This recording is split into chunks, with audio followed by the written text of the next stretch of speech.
Today's video conversation is about an amazing scheme for schools called Chefs in Schools. That is, teaching cooking skills to children and existing school cooks, with possibilities of curriculum development. So please listen to Naomi Duncan, Chief Executive. We can join up what pupils learn in the classroom with what they eat in the dining hall and equip them with the skills they need to give themselves a healthy future.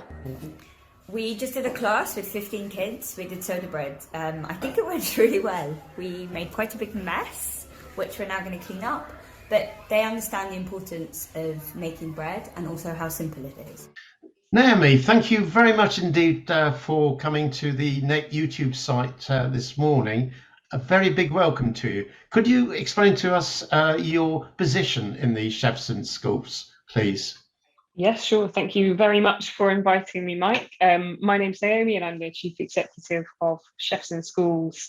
We're a charity. We were established about 4.5 years ago, and we work with schools to improve food and food education with a view to ultimately improving kids' health. That, to me, sounds a very good aim indeed. I mean, why and when was Chefs in Schools started?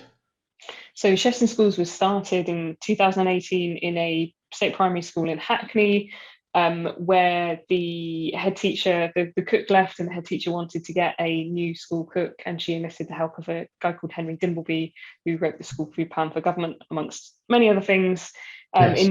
to recruit a new chef. And they ended up with this incredible chef, Nicole Pisani, who was working in this fabulous high street restaurant, and she came in and learnt very quickly that you can't just change the food on a plate and expect children to get excited about trying new things. You have to take kids on the journey with you. And so as a school, they went over the course of about 4 years, started getting kids trust, introducing them to new things. At the same time, the head teacher was noticing a corresponding improvement in behaviour, anecdotally in academic performance, and therefore as a school, the process of improving food had a lot of other ripple benefits. This got lots of kind of attention from other schools, and so Chefs in Schools was born out of a theory of this is a program that we know works really well and is really effective at improving. It certainly sounds like it. In fact, you've got quite a few schools on board now. How many schools is that? So we work with 70 schools directly, and that's across the country. I can say from Doncaster down to Cornwall. The majority of them are focused around London. We have a base in Yorkshire and we have a base in the southwest. And we work with another 40 schools through a partnership with a local authority catering provider. And from what I can work out, you have plans to go even bigger, sort of spread the tentacles, if you like, of Chefs in Schools even further around the country, which sounds really exciting. Is that right? Yeah, so we have big plans. Ultimately, our goal is not just to work with a few hundred schools. Ultimately, our goal is to help all 24-ish thousand schools in England and then the rest of the schools in the UK to help to achieve this kind of great standard of food and food education. For me, there's 190 days of the year that we could be educating kids about food in school. We have an opportunity to model diets that are good for kids and good for the planet, but also introduce kids to new foods and get them excited about it. We know from the schools that we work with, I've been pulled to one side by several head teachers and school business managers to say it's one of the most powerful and impactful things that they have done in their school is to address food and food provision. So yeah, we want to take materials and resources and ultimately work with thousands of schools across the UK. Nobody gives a sausage about why at school. Nah, nothing. Everybody thinks the whole school meals were fixed ages ago. But so many school lunches are still stuck in the turkey dinosaur age. This is the turkey dinosaur age. Yeah. And it's feeding unhealthy futures. Nah. Which is not good for me, if I'm being honest, or me. And me. Look, Look, we're doing a movie. So now these people are called Chefs in Schools. Give a sausage. Yeah. and want you to go sausage tea. Yeah! To put proper meals and lunch plates. Across the country. All across the country. Because feeding us well at school Feeds a better future. That's why kids like us need chefs in schools. Cut. Is it lunchtime yet? Hungry work, that. Yes, I noticed on your website that you've recently done a survey with teachers about food and or school dinners. What did you find out, basically? So we did. So the work that we do in schools is in areas with high levels of deprivation. And we've noticed increasingly over the last 6 months to a year that less and less parents are able to pay for a meal, but the number of free school meals haven't gone up anywhere near in line. So there are less and less children eating, more packed lunches coming in. And when we started looking at it, we realised that actually a lot of the packed lunches didn't have enough food in, didn't necessarily have particularly nutritious food in.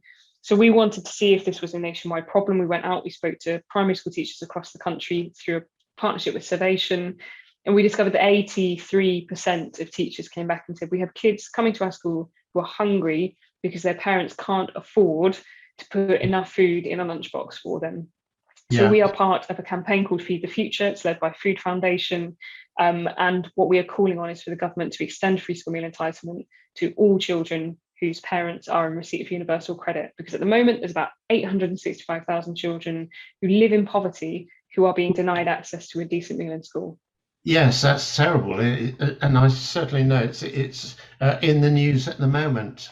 So fingers crossed something happens. Is that what the on the website it's called, the Bite Back Petition?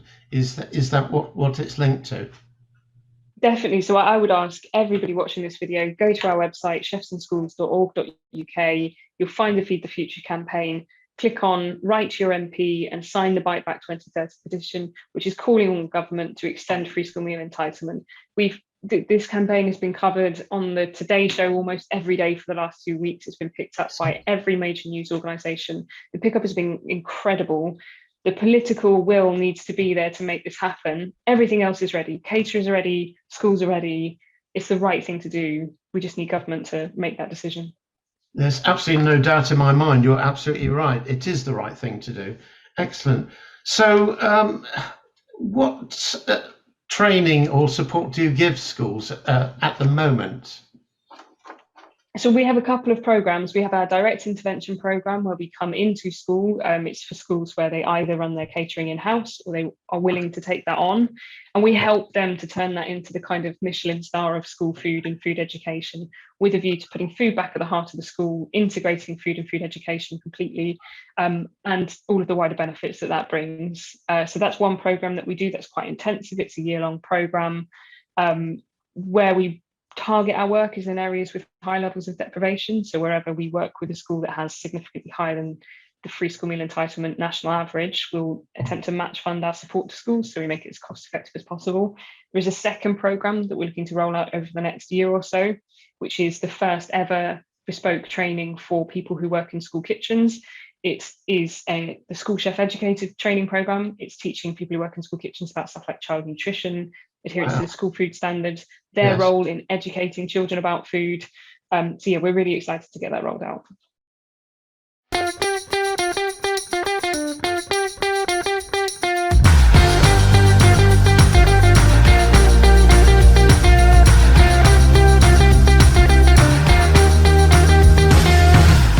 Hello, my name is Danny. I'm a sous chef in Wilmington School. Today I'm going to teach you how to cook pepper and chili hog. Today I'm going to be demonstrating how to make 3 different types of salads. There's lots of different kinds of chef knife. And we're going to do this 10 times on either side.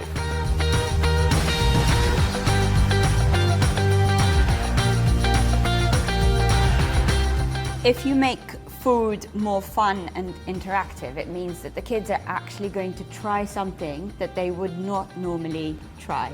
We have to encourage them every day to have a proper balanced diet.